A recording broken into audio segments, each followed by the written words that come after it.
સુરતના કોસંબાના હતોડા ગામ પર ગૌરક્ષક અને પોલીસ પર થયેલા હુમલાના વિરોધમાં રેલી યોજાઈ હતી।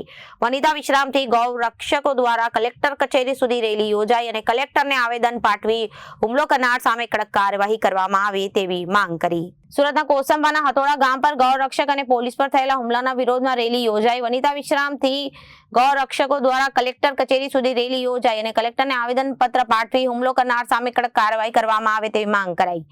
ગૌ માતાને રાષ્ટ્રીય માતા જાહેર કરવા માંગ કરાઈ હતી। જયભાઈ પટેલ આજે રેલી યોજવામાં આવી છે, કલેક્ટર આવેદનપત્ર આપવાનું જો શું છે સમગ્ર મામલો?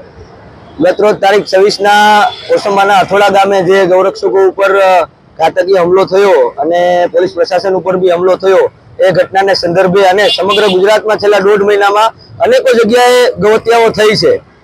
તો ગૌરક્ષાની અને ગૌહત્યા નાબૂદની વાત કરતી આ સરકારને એક આવેદનપત્ર એટલા માટે આપવામાં આવ્યું કે આ ગૌહત્યારાઓને કાયદાનો કોઈ ડર નથી। આ ગૌહત્યારાઓને કાયદાનો ડર ત્યારે જ થશે જ્યારે ગૌ માતાને રાજ્ય માતા જાહેર કરવામાં આવે કે ગૌ માતાને રાષ્ટ્રમાતા જાહેર કરવામાં આવે અને સમગ્ર ગુજરાતમાં ગૌહત્યાના વિરુદ્ધના કાયદા કડકમાં કડક કરવામાં આવે। કેવી રીતે હિંસક હુમલો હતો? હુમલો બાતમીના આધારે પોલીસને સાથે રાખીને રેડ કરવા ગયા હતા અને સ્થળ પર પહોંચી એની પહેલા જ ત્યાંના સ્થાનિક કસાઈઓ દ્વારા હુમલો કરવામાં આવ્યો। આજે શું માંગ છે? આવેદનપત્ર છે સરકાર પાસે?